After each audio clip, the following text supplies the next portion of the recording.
There. Send. Share indefinitely. There you go. There you go. At my location for 1 hour. Why you only give it for 1 hour? What's wrong with you? What the hell's wrong with you? If I gotta recover the body, you gotta share. Hello, my friends. Thank you for joining us for the PEBCAK Podcast, locally information security show featuring some all-around good people. It is week 14 of 2024. I'm Chris Louie, and happy April Fool's Day.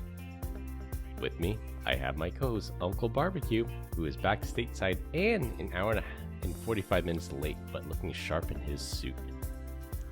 Dapper. Well, guys, thank you so much. You're so kind. And yes, I'm back stateside. I don't know if I'm jet lagged yet, but I'm definitely ready to go back home. So I got home, I think, worked one day, tried to get my taxes done the next, and then got up this morning, flew to SoCal, and then going back tomorrow. I think my family's ready to see me. And then I come back next Monday. Next Monday, I'll be right here in this exact same spot.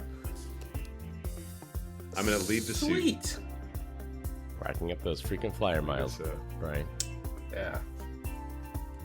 If travel was smart, they would have just rented you a little room out there for the week and not have to save on flights. It is Easter weekend. I don't know if anyone actually cares, but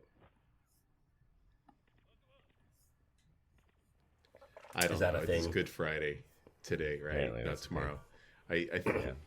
I think Tomorrow. had they asked Jesus, like, what should we call Friday? I don't think Good Friday would have been on his list of things as he's being nailed to a cross. So, food for thought. Probably not. Isn't today technically Monday, Thursday? Then Monday, Thursday, and then Good Friday. Maybe. I think. Oh, I know. Well, happy Monday, Thursday to everybody observing that. And we have Glenn Medina, or should we call him 1 year older Glenn, or OYOG? Happy birthday, Glenn. Thank you, sir. Appreciate it.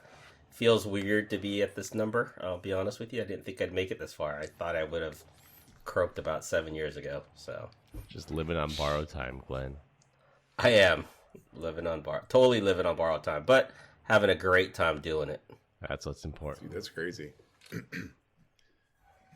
I can actually say know someone as old as you now. That's cool.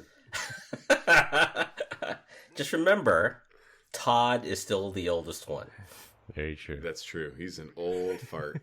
That's why this passes his bedtime. That's why he's not here today. It is. Dentures and Depends can only be so far away, Todd.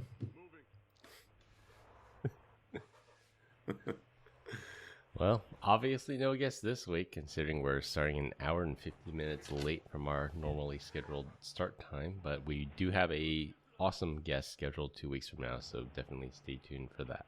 I'm so excited. Combined, we have decades of information security experience and are here not just to educate, but to entertain. We got 3+1 awesome stories for you this week, so sit back, relax, and enjoy the show. This week, we're going to close the loop on a few topics. Then we'll talk about why you should barricade your door while you're in a hotel room. No. Or your VRBO at your best friend's house. Why a smart helmet is not so smart. And close with Beekeeper talk. Well, As in the movie Beekeeper? Yes. Yes. All right. There you go. Closing the loop this week, we're going to replace one story with a few closing the loop items. Following up on our story 2 weeks ago about the grandmother who won $3+ million after the police raided and ransacked her house because they could not figure out how to use the Apple Find My. There's another story from St. Louis County about a family in a suburban home getting their door rammed in and a SWAT team ransacking their house looking for stolen goods. FBI, open up!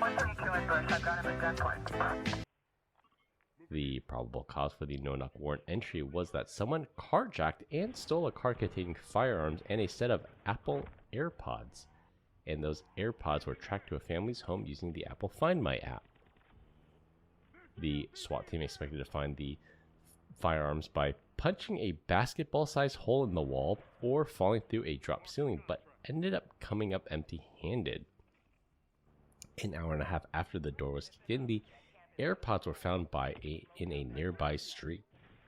The carjackers probably threw them outside once they realized they could be used tracking them. Did the SWAT team have the Incredible Hulk, a basketball-sized hole punch? Are you kidding me? That's incredible, dude. Brian seems like Or someone maybe who's they're just probably wearing put the his toy fist hands. through a drywall wall before. How big was the hole when you punched through the drywall, Brian? The size of my fist. Just Yeah. a fist. Yeah. What Yeah. do you think he's got? Now let's talk about the time I used my head. Now that was the size of a basketball. Now that explains why he's got a big dent in his head. Yeah. Yeah. Yeah. Still unbelievable story, right? I don't understand how they can't tell from the area or whatnot that, or even get close. I think that's what I'm having a hard time with, right? Because even find my iPhone, find my whatever, especially my new AirPod Pros. I lose them all the time, and I use that to locate within inches of where it is. So I think it's hit or miss. Did I ever tell you the story about when my daughter lost her AirPod Pros? Yeah, you They tracked were it down to actually the stolen, house, yeah, and they eventually fessed Yeah. up to it. It's sort of like, have we gone too far on the spectrum where we're not allowed to profile anymore? You kick in the door, it's a suburban family that are just terrified out of their minds. Like, does this fit the profile of someone who would carjack someone and steal a car and steal firearms? Or do you think you might have the wrong house? Common sense law? Was that the? Or Have we or just how, lost it? Or how about maybe just do the background? Like, whose house are we going to? Oh, it's not a rental property. It's these people have been here for 15 years. They pay their taxes. I don't know that I'm going in guns blazing, boys. What about the car that got carjacked? Where's that car? It's like, put two and two together. That car's not here, but we're depending on the location of an AirPod. And then an hour and a half later, they found it discarded in the street in front of the house. It's like, come on. At some point, common sense has to kick in. Yeah. Well, I totally agree with the fact that you should be able to use those devices. I think there's got to be some way to say, listen, from a triangulation standpoint, things don't add up here, right? The people inside do not fit a criteria. So let's do a little bit more digging before we go breaking down doors. Yeah, I'm all Have for you guys profiling. ever- It's like El Al Airlines, like they do profiling. They have never been hijacked since they implemented this profiling. It's like, just like I said, you kick in the door and this family is just terrified out of their minds. Like they don't fit the profile of a carjacking family. Yeah. My wife got interrogated by LL Airlines once. And That's the because reason she brought a Bible with her, right? So she did bring a Bible, but no, the reason why, like, they couldn't figure it out, like what's going on. And at the very end of like being pulled into a back room at the airport, they said, "Can you please explain to us why you select the meal that was for a rabbi?"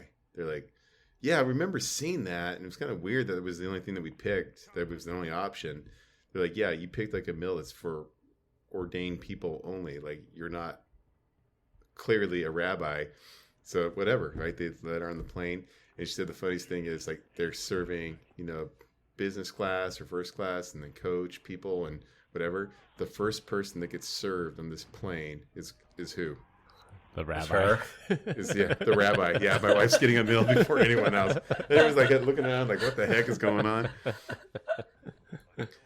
Have you guys ever had an experience where, like, so find my iPhone, find my AirPods, like, if it's my device, it's spot on, especially like the AirTags, perfect. Yeah. But have you ever had a scenario where you look at a location of anyone, whether even yourself, and like the thing is just wildly inappropriately, like it's so far off, like there's no way I'm here? Mine said couple weeks ago. Mine said that I was maybe at a neighbor's house down the street or in the greater area. But it also tells you the bubble, right, of where it thinks it might be. Yeah. For the phone, I don't know if it necessarily does that for the AirTags. But yeah, I didn't find mine for the AirTag, and it's within inches. Like it says 5 feet away, 4 feet away, 3 feet away, 1 foot away. It's very accurate when you track your own devices. Oh yeah. I've experienced the same problems. Like, well, like my wife's like, I can't find my phone. Can you ping it? So then I'll go to find my iPhone, and I'll go to ping it, and like the same thing, right? Like it's showing like she's home, she's sitting next to me. The phone is clearly like on the floor underneath the couch, but it's showing that her phone is like 300 feet, east of us out in the desert for some reason. And then we play the sound, eventually find it. Like another one that I've experienced too is Home Depot. I think it's like a giant Faraday cage, and anytime I'm in there, there's no internet. There's no way you can call me, anything like that. Like, and your location's wildly off. And we've experienced, and we've even tested that one out too, where sitting. Did you test carriers as well? No, so it was just AT&T, but we did experience. So I think it was my son brought the attention to me, and so we were messing around with it. And he was on T-Mobile, and it was the same thing. As soon as he walked in, like it was just like you might as well just fallen off the face of the earth. I've had that happen in a Safeway. There's a Safeway in our neighborhood. You walk in and just Faraday cage, no signal, no Find My whatsoever. Yeah. Maybe because they don't want you like scanning prices and then comparing them. Pretty much, yeah. I've done that where I've checked out and then I go to the front of the store and I scan everything to see if there's a coupon because it won't work inside the store for some reason. Yeah. Cheap bastard. Terrible. Yeah, and I've only right. I've only experienced that in a retail location. I can't think of a time where I've just lost service. Maybe not even in a hotel room. Like it might be crappy, but not like SOS mode, which is what I get at the home. Well, before at the Home Depot. Yeah, could be those big metal shelving that they have for everything that's causing that as well. Could be. True. Be. Yeah, but I think most concrete buildings are going to be a disruption to any type of signal, right? Unless you're on Verizon, they still use TDMA. Best signal. No, they don't use that anymore. Technology. No, they don't. Verizon doesn't use CDMA or TDMA. Yeah, they're on TDMA. GSM now with everybody else. Yeah. Back in the day. Some companies will actually put cellular repeaters inside their buildings. I know when I worked at a previous company, they did that. Hotels will do that too. Yeah, we covered that in a previous story where the hotels will just automatically join your Wi-Fi network, so they don't have to put additional cell towers up. They just attach you to the Wi-Fi. Yeah. Still crazy thought that one day your house, your door or wall could be punched through with Hulk arms. Basketball-sized right? hole. So, yep. Yeah. Get those patches ready.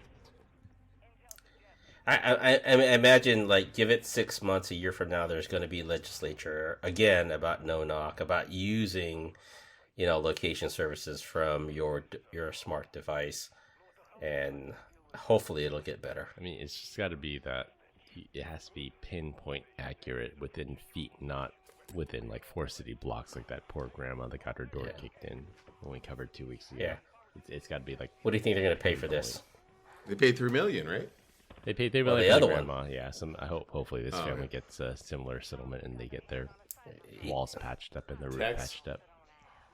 Taxpayer dollars at work, boys. Yeah, that's what that really means. Have you guys ever heard of of hearing rules and laws and stuff that should be changed? One that comes to mind is I think it's called like force continuum. Do you know what that is? No, y'all have to fill us in on that. Okay, so the idea is if you're a police officer, that if there's a threat coming at you in less than 20 feet, you're dead. Because by the time you take your gun out of your holster and you fire the trigger, you're already being stabbed. Right, it's a 21 feet so they have rule. a rule. I think it's like 21 feet or 22 7 yards. feet. Yeah, 7 yards. So with that said, if that's applicable to them, why is that applicable to us for self-defense? Why do we have to be assaulted or stabbed first before we can shoot? I think that's a law that should be transcend both areas, but I don't know. That's just me. Yeah, well, the saying is, better be tried by 12 than carried by 6. So do what it takes to defend yourself. Our next closing loop item, our good friend of the show and founder of crypto exchange FTX, Sam Bankman Fraud, has been sentenced to 25 years in prison and ordered to forfeit $11 billion after he was sentenced today in what the judge called the largest corporate fraud in American history. Friend of our show. I'm sure he's a listener. That's what I said. We've had some big fraud corporate cases, but it's crazy to think that we're actually living through the largest fraud right now. Last year's Taxation, April 15th. Last year, Sam Bankman Fraud was convicted on 7 counts of fraud and money laundering. FTX customers may be made whole for their dollar amount lost, but not their crypto holdings, so they may have missed out on the 300% gain in Bitcoin since FTX's collapse. What would you rather have? Nothing, or at least what you had when this thing went down? I think this is definitely a case of beggars can't be choosers. At least you're getting some of your money back. No kidding. So let's say I had like 27 Bitcoin and it went up 65,000. I'd be pretty pissed that I lost out on that $1.7 million. Just saying. But, not that any of us actually have 27 Bitcoin because Bitcoin's well, what would you rather have? 65,000 or nothing? 0, yeah. Again, initially when they had filed for bankruptcy, they're like, we don't know how much you're going to get back. You might get back 0, but at least they can say that they got back at least the dollar amount they had invested at the time of the collapse. Yeah, it's not making me feel any better. If you're losing millions, man, that's rough. Anyway, you're right. I'd rather not have 0. Money. Yeah. Any way you put it, just losing anything sucks. Period. What if you write that off at the end of the year?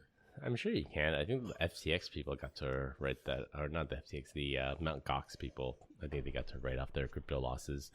Someone I personally know that was part of the Mt. Gox downfall. They're actually getting their Bitcoin back, and I think they're actually getting the Bitcoin back, not the money back, so that they appreciated significantly over the years. So that was the ultimate hodl moment for them. Wow. Can you imagine though, like you file taxes and you put this line item of this loss of your Bitcoin at FTX, and then you get audited. They're like, we're not gonna count that. I'm like, you bitches are always asking if I bought, sold, or traded any crypto, and now you don't want to let me write it off. I don't know about this. You'll take the money when I made a gain. Yeah. You don't write it off But all of a sudden, welcome to the American taxpayer system. Oh, that's yeah. Right. I don't know if there's anything else out there that's actually any better, though. 25 years. What do you guys think? Up, yay, nay? Should have gotten more. Out in 12, and it should forever. I think that's a little low, considering this is the largest bank fraud in history. Like Bernie Madoff got like 160 years, and he died in prison. And my personal feeling, I think Sam Bankman Fraud should have died in prison, 25 years with good behavior. He is not going to serve as much as he should have. Well, they were trying to get him 6 years, right? They're saying, no, he only needs 6 is what his defense was trying to say. And I was like, 6? That's what they said. They said he's kidding just me? a bad investor. That was their defense. Like, no, he knew what he was doing. This is a fraud. This is a pyramid scheme. Yeah. Like, they should have thrown the book at him. He should have spent basically life in prison, but he got 25 years. I mean, if he does 25, I'll probably be fine with that, but with good behavior and the way the prison system works here in the U.S., he'll probably be out a bit sooner than that. So, has he ever had any remorse for what he's done? Has he ever apologized for the craziness? No. He's caused? And that's part of what the judge sentencing him, wanted to throw the book at him. He said he perjured himself multiple times. He showed 0 remorse on the stand. He was lying. He didn't say he was lying, but he said he stretched the truth quite a bit, and throwing the book at him was 25 years. I think he should have got a lot more. He showed 0 remorse. That's the until the very end. By the law, he could only give him 25 years. I mean, how many different laws did he break for $11 billion? 7 counts. 7 counts of 7 fraud and money counts. laundering, but Yeah. he does have to give up $11 billion. And, 2 years ago, he was still sitting in a $30 million penthouse in the Bahamas, and now he's in a 6x6 cell in jail. Yeah. But, I mean, they seized his assets. Where's he going to get $11 billion, right? And he's just got that sitting somewhere in some offline account. Maybe. Who knows? Yeah. He has it all in the Bitcoin that he lost. Yeah. He's got an NFT with $11 billion on it somewhere. Someone's going to pay You for know, that. I actually heard. Do you guys know what his real defense was? They only got him to 25 years. What was that, I didn't do Brian? it. The Shaggy defense. Was it me? Close, but no. They said if he puts like glasses on, that he looked like Egon from The Ghostbusters. And so they're like, oh, let it slide. Yeah, not gonna fly in the district that he got sentenced in. All right, our third closing the loop story. Beware of tax season scams. It is tax season here in the U.S. This is our annual reminder to watch out for tax scams. The IRS will never contact you by phone, email, or text message. They will typically mail you a physical letter. The IRS also does not accept cash, Western Union, or gift cards, so beware of scammers out there looking to scam you during this tax season. But do they take Bitcoin? They definitely do not take Bitcoin. Noted. Thank you. I gotta go call someone real quick. I'll be right back. You too? I got that call. But I haven't gotten too many IRS related scams. I've gotten a bunch of romance scams over the last few weeks via text message, but no IRS based scams. The latest ones I've been getting are like the Amazon renew your credit card. I got a fast track one the other day. That's been going on, and PG&E. It's always, like, hey, I haven't paid my power bill, and they're going to shut my power down. But you look at the link, and it's like, that's not even close. Yeah, pgne.suspectsite.com. Yeah. I don't have anything. Maybe it's because I was out of the country and stuff didn't come in, but I have no idea. Maybe. But watch out for those scams, Brian. All right, for our first topic, 100% and completely vindicating me by my co-host making fun of me for barricading a door, security researchers were able to create a master key card for SafeLock electronic RFID locks deployed in over 13,000 hotels and homes worldwide.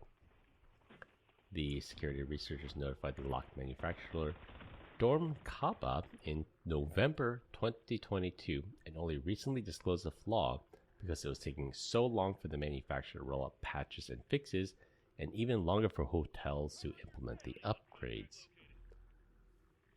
The affected models are used in 3 million doors on 13,000 properties in 131 countries, and while the manufacturer is actively working to mitigate the flaw, the process is complicated and time-consuming. The researchers say that the company started replacing and upgrading impacted locks in November of 2023, a full year after the initial disclosure, which requires reissuing all cards and upgrading their encoders. As of this recording, March 2024, 64% of the locks remain vulnerable. So I don't know about vindicated, but let's play this out. Bad guy comes into your hotel room. The door is not barricaded. He's going to be like, hey, look, little Asian dude with the domino shirt and a Bitcoin necklace that's clearly fake. There's obviously no money here. And just go on to the next thing. That's how that would actually play out. Now, if it was barricaded, you know what he's going to do? Kick that door in. There's something valuable. I'm going to take that money. Little Asian dude with the Bitcoin shirt, or I'm sorry, domino shirt and Bitcoin necklace. That necklace is real. Yeah. I'm taking everything he's got. That's what's going to really happen, Christopher. I just don't understand why the barricade was on the VRBO friend's door. Just in case, I don't know. Did Brian have safe locks and they're vulnerable to this attack that somebody create a master key? Maybe, maybe not. Who knows? I think something must have happened to you as a Chris. So go ahead, Brian. You're gonna say something that must have happened to him as a criminal. Yeah, as a young criminal. In jail, he's learned to barricade the doors to the cell. Juvie. We gotta go check Chris's record in Juvie. So I like this. I like the odds here, though. 64% of locks remain vulnerable. We gotta figure out how to do this. I think I saw something briefly on Twitter about the exploit and replicating it using a flipper 0. Yeah. Did you guys see this as well? Yeah. It basically requires 2 smart cards. So I think like one smart card resets the lock to factory defaults, and the other smart card has the default password on it. So you use these 2 key cards, and in sequence, those key cards can lock literally any door that has these safe lock locks that have not been upgraded yet. You know what doors are not susceptible to this? Motel 6, because they still give The you a physical key. All right, Glenn. You know a little too much about Motel 6. Vibrating beds. That's the mitigation Right, here. Stay at a Motel 6 and you need a physical metal key and not a key card. Yeah. Someplace like that, then I wouldn't mind Chris barricading the door with a bed. So It was that Black Hat or something, and they're like, make sure you lock up the cabinet. You know, we got our stupid socks in here. And I was like, you know, it's the same key for all of them. They're like, no, it's not. I'm like, Every cabinet. Yeah. And then I just walk over to another cabinet. It was like, you know, one of the competition. Maybe not. I have no idea. And just to prove it, took my key. That was another thing. Sure enough, it unlocked it. I'm like, this is security, folks. We could do better. It's true. I was at a trade show once, and we couldn't find the person that had the key to unlock the locker that had all the swag in it. So we just asked our neighbors, like, hey, can I borrow your key? And then they said, yeah. And sure enough, it opened our locks too. It's just one key for all the locks. it's not like those are hardy locks. Come on, guys. So did you guys know, like, if you go to like a Home Depot or Lowe's, and let's say that you're trying to rekey your house, and you're doing several like perimeter doors, there's some code on there, but you can look at it, and basically it's the same key for every lock that you're buying. So if you just have to match it up, that way you don't have to rekey each lock. You're just like, I'm just buy 3 of the same because they're the exact same lock, which is wild if you think about it, because that means there's people out there that have a key to your house. Just a numbers game at this point. Yeah. I can't remember if it was like 25, 100. There's like so many combinations of like quick sets and well, at least I know from quick set locks, like you go inside there, you can actually see number patterns that are the same if you look at all the door locks, external door locks, that is. Yeah. I mean, it is useful. Chris, you've done lock picking, right? Yeah, I've done lock Yeah. picking. How about you, Glenn? A little bit at some time. Yeah. I watched the lock picking lawyer, and I'm like, I could do that. Do you know what I'm talking about? LPL is legit. Yeah. Yeah. Is he the guy that shows up with different types of lock? Like the circular keys are the ones that are like, wow, that is amazing that you can pick those types of locks. Or the keys that have, no indentations, but they're keyed on the inside in order to turn the weights or whatnot that are inside there. It's pretty amazing. Yeah. That I've seen. I don't know if that's him. What amazes me is he's done several reviews of these master locks. It's like the hockey puck lock that you see on like the outside of trucks or something. He says that it's vulnerable to this attack that's over 100 years old, where you just lift all the pins out of the way, you turn it using his special tool, and you just get into any of these master locks that follows that hockey puck. It's a rake pick, I think. Yeah. Well, then you rake it and hit it, and it just opens like really quick, and you're like, "What the heck?" Yeah. Security. My favorite one is like, this is a master lock model number 416. You can open it with a master lock model 416. And he just takes a lock and then hits it with the other lock, and it comes open. I'm like, that was amazing. Yeah, but you know what can't unlock that lock? A door. I mean, not a bed in front of the door. Exactly. Right? So 100% True. vindicated. So true. Yeah. I wouldn't call yourself vindicated. We're still gonna make fun of you, Chris. Yeah. Let me go barricade my door, guys. I'm in a hotel right now. In Orange County. I wonder what could happen. You should. You never know who's gonna break in. Probably. I think that the biggest threat would be some rubber-faced monster coming in here looking for some lip filler, maybe. And that's about it. Yeah. Maybe. There's one thing that I was reading. There's I don't know if you heard the Mitch Rapp series by Vince Flynn. Pretty cool. He's a CIA kind of spy. Was trained to carry a door wedge or a door. What is Like that called? stop? It's a little wedge. Yeah, doorstop. And what the book described was basically he carries that inside of his backpack, and then when he checks into a hotel or goes into a room, he slides that in there instead of moving a bed, right? So it's a lot easier, a lot lighter, and it's a sure way to at least stop a little bit of something before they can fully enter the room. You know, I make fun Sound of Chris, advice.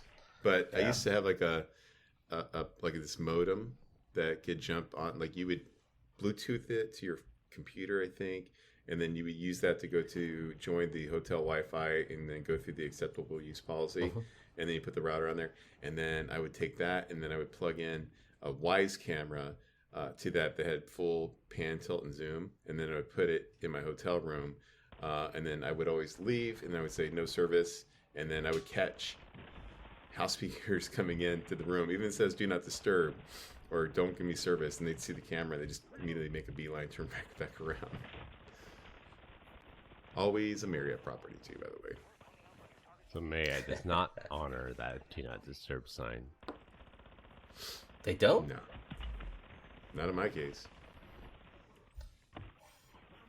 Oh wow. I've had it honored where they don't come in.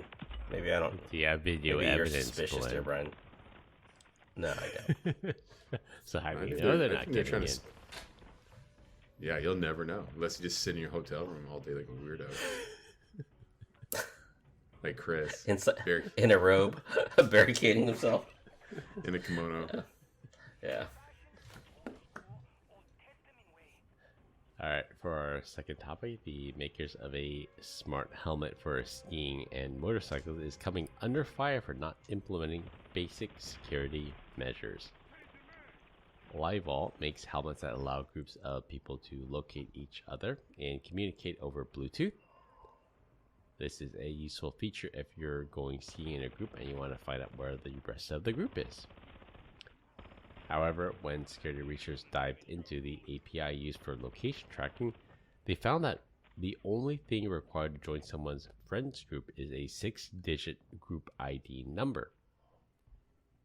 6 digits are easy to guess, so the security researchers just did the enumerated numbers until they found an active group and joined it. There was no notification to the other members of the group, and no further authentication was required. The security researchers were then able to locate the other users in that group with their smart helmets, so good job on that. I was just Who on cares? A Just, you know, am I? no, it's just, it's indicative of selling browsers. Like, why would you care about this? Us security people, you know, this is, you know, a little bit more security focused. No, I get it. It actually was funny. Is I was on a plane, was fussing around with the stuff on my international flight, and you can actually message any nearby seat. Yeah. All you need is the seat number, baby. And I was like, man, can you imagine some weirdo just like, hey, I got 10D. You know what I'm saying? You know, this random, just like sending that out there. Seat 10D, Glenn. I know where your head's at. But Or yeah, was it 26 double D? yeah, it's zinger. Stuff like that. So yeah, I don't know. It is what it is. Here's one thing that will never happen to me. You'll never catch me skiing or riding a motorcycle. So I'm not too concerned about it. And also, you have to think about the demographic of these people that are using this. Like, I don't know too many tech geeks that are doing, well, maybe some skiing. I don't know. They're usually outdoorsy. They smell. Motorcycle dudes, I can't see a Hell's Angel. Well, number one, there's no Hell's Angel user. No, they're rolling without the helmet.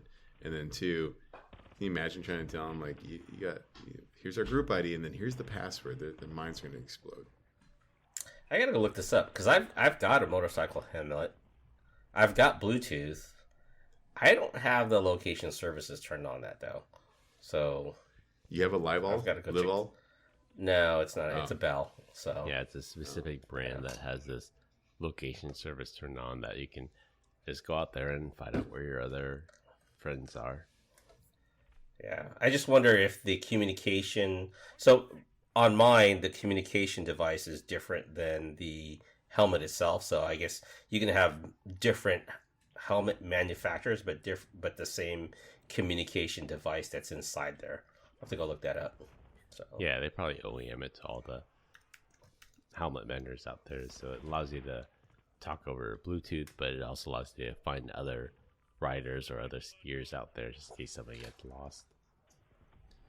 So my my Razor has a feature where you can be in a group of people, and then you basically share your location when you're off-roading. That way you can see them little dots on the screen for the GPS. Unfortunately, I don't have enough friends that actually have Razors, so I don't know how it actually works if there's a password. But I would venture to guess it's probably very similar. Just literally type in your group ID and you're probably connected. I doubt there's much to it. Yeah, once the manufacturer was notified of this vulnerability, they changed it, so it's no longer just a 6-digit group ID. They added additional authentication layers. So it begs the question, why didn't they just do this from the beginning? So outside of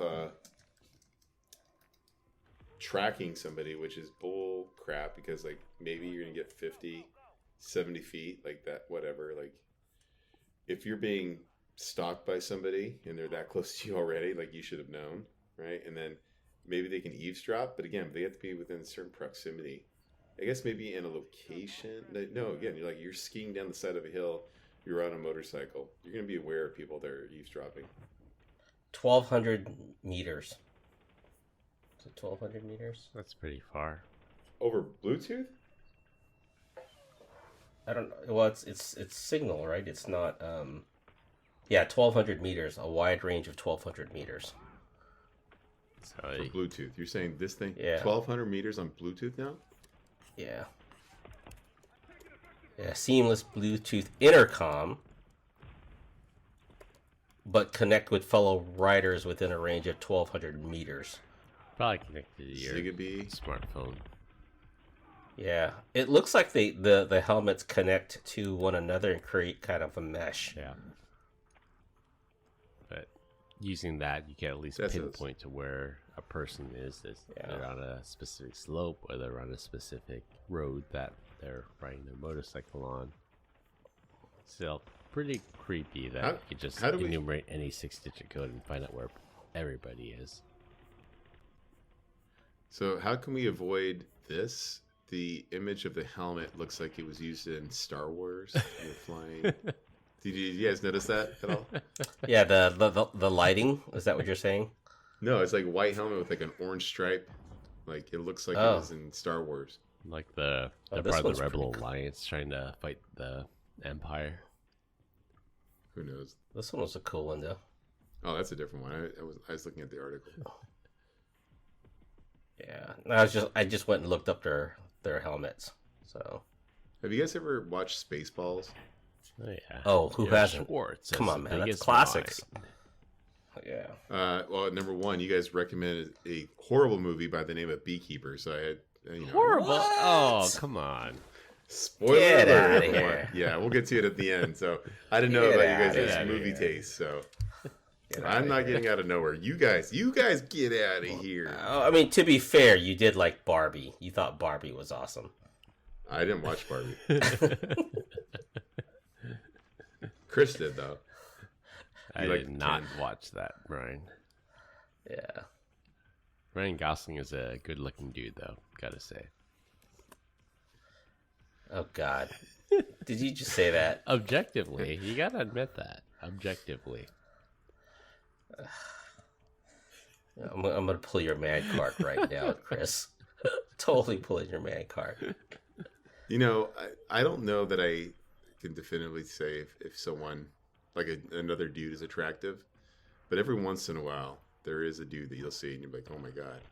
Yeah, that's Ryan Gosling. Like, I just know it. I don't know if it's Ryan Gosling, but you can see it sometimes. You just like walk and everyone's turning their head. You're like, what the hell? It's a high maintenance dude. Yeah.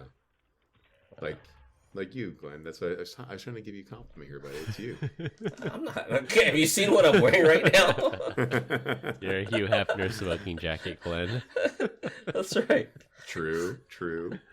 We are recording nearly midnight at night, so I'll give you a pass on that one today, Glenn. It's next week when we record in the middle of the day. If I'm still wearing this, let's see how it goes. I'll see. All right, on that note, for our last topic, it will be a rotating topic every week. This week, we're going to talk about the movie The Beekeeper. During Brian's round-the-world trip, he finally watched the movie starring Jason Statham about a fishing attack gone wrong. The premise of the movie is Jason Statham is a retired beekeeper, both in the literal and figurative sense. A beekeeper is a secret agent operative that does whatever needs to be done to keep the world safe, often outside the chain of command. When his retired neighbor falls victim to a common tech support scam, she loses her life savings and $2 million that belonged to a charity she ran. She ended up taking her own life, and the rest of the movie is Jason Statham acting as a one-man army to burn down that fishing operation. Now, I think that Glenn and I thoroughly enjoyed this movie, but Brian has some mixed feelings about it. So let's hear and see what the group thinks.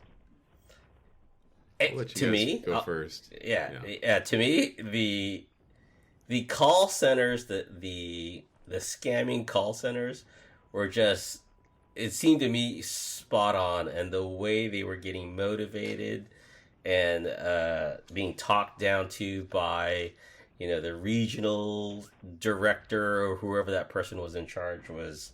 It had a lot of similarities to real life.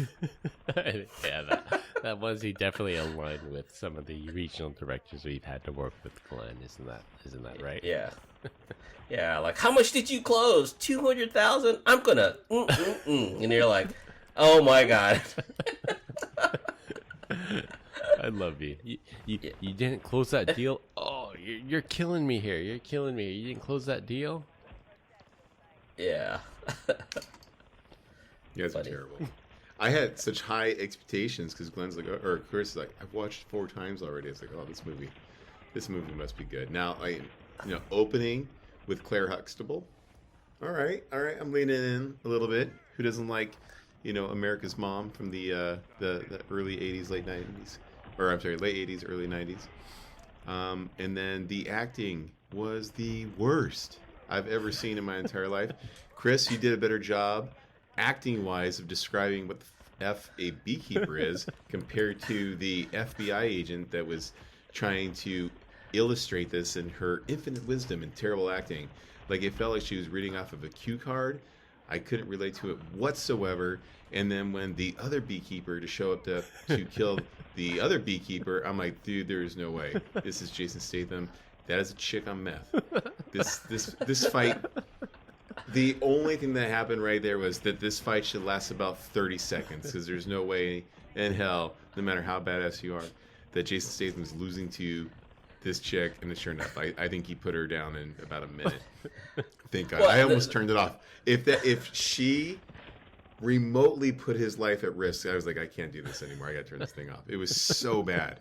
It was so bad. I was looking to see if Nicolas Cage was out. Like, it was just terrible.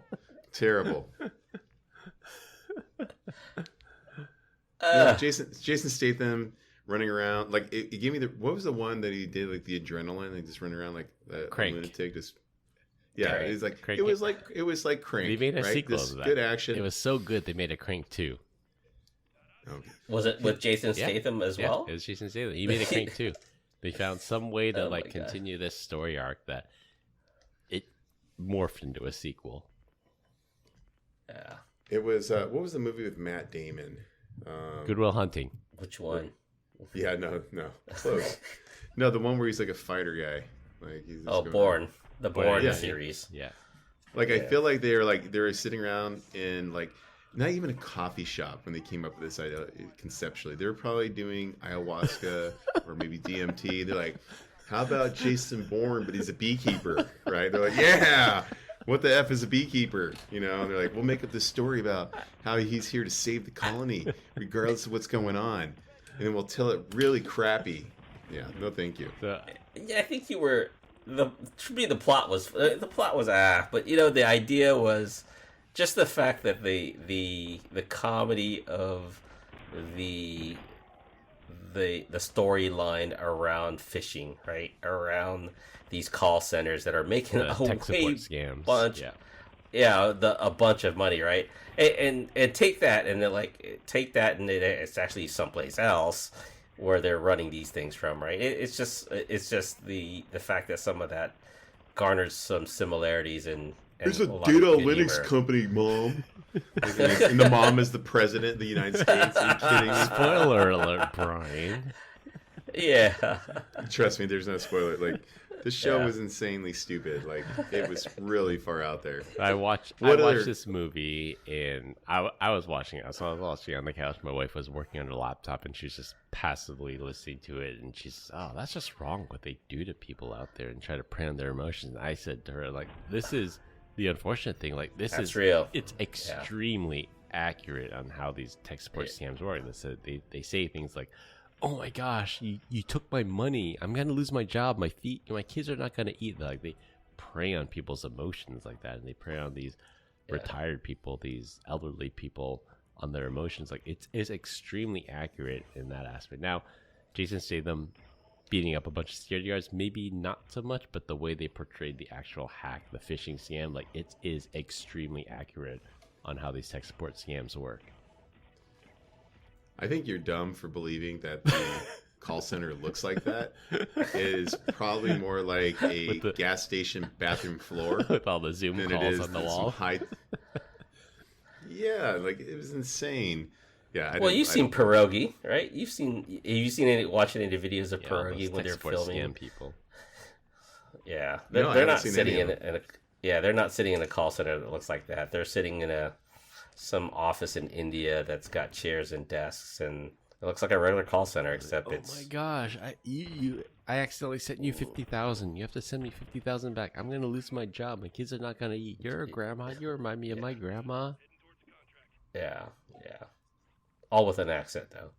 So The craziest part, did you guys notice she was using the Island browser when she got fished? I'm just kidding, Glenn. That was her chance to protect her. Oh man! But I could have swore I saw ZCC sitting in the corner. So when that happened, Oh no, that's what blocked it all. You know, she had to turn that off. She was coached to turn it off, just like she was coached to turn off the Island browser and open up Firefox. So I will admit, They made it seem way too simple. I will admit, Brian. So the FBI agents seemed a little inept and not great acting, but Jason Statham, top-notch fight choreography, action sequences. Highly recommend people watch this movie. yeah, Take it for what it is. Ruin it all. yeah, take it for what it is, Brian. I think you're just trying to read too deep into it, like Barbie. So And then what are the odds? Like think about this, guy. So the person they scam is the mother. Not only does she have all this money, she's also sitting on $2 million for some charity that helps out burn victims of children and bone cancer. I have no idea. It's something to pull on your old heartstrings. But who is her daughter, right? Oh, it's an FBI agent. And who is her tenant that she's renting out to? Jason Statham, who's a beekeeper, apparently. But like the story's so far retired, Retired beekeeper. Yeah. Yeah. What's your name? I'm the beekeeper. Like, it's just like, oh, and guess what? He's a ghost. It sounds way too much like Jason Bourne. All right, Brian. Well, you have to have the willful suspension of disbelief to believe this movie, but you gotta admit, action sequence top notch. Yeah. Nah, it's played out. I feel like I've seen it 1,000 so? times already. Yeah. I mean, getting Like into John Wick. the building, it was like, you know, or the Oval Office. I forget where he was going. It was so like whatever. Like getting in there, like that was. I guess that was pretty cool. Not believable at all, but I liked it. Well, the fact that he burned down a call center, I thought that was awesome. I was cheering. I was like, yeah, he burned it down. Literally burned it down. Literally, yeah. A $30 million data center or call center. Yeah. But you gotta admit, the guy wearing the goat suit, like, that represents people we actually know. Yes, you could call out identified folks that would act that way inside of a meeting. Inside of a forecast call. Hey, not anymore. They all left. Why are you trying to say me? No. In the movie, he's like, I'm gonna call my boss. Oh, okay. See, a reference you'd only know if you watched the movie 4 times. Yeah, that's right. And people we actually know that behave that way. Overall, 10 out of 10. Highly recommend people watch that movie if they haven't seen it already. 1 out of 10. If you're on, drunk, like if you're drunk, you maybe you ate an entire meatloaf or lasagna, and you just want something to kill the time as that food slowly passes through your lower bowels. Then yes, have a. So have you watched Michael Mann's movie Black Hat with Chris Hemsworth? That was a yawn. Yeah, so that was a turd of a movie. This was like 100 times better than Black Hat. Well, the problem with Black Hat, going back to Chris's statement of attractive men, Chris Hemsworth is probably one of those dudes that I'm like, you're way too good looking there, brother, to be this guy. Like you just stare at the mirror. So. I've never seen a security guy look that good. Is that what you're saying? A little bit, yeah. It's just like they're like usually fat, got a beard, a little pudgy. The Hawaiian shirt and the ponytail. They look like me and they smell like expired mustard, right? Like it's just.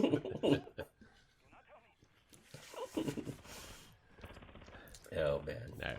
So 1 out of 10, 10 out of 10. What's your rating, Glenn? I would give it a 7, simply because of some of the acting, but the storyline and the some of the scenes were just out there, like totally could relate. Yeah. So. All right. I think if I had my choice to watch Toy Story or that movie again, I'd watch Toy Story. Beekeeper, 10 out of 10. Highly recommend. Coming from a security practitioner that wants to stop fishing, you think you'd be on board with that whole thing. Yeah. Yeah. No. But no, I mean, he'd rather watch Barbie. It's okay.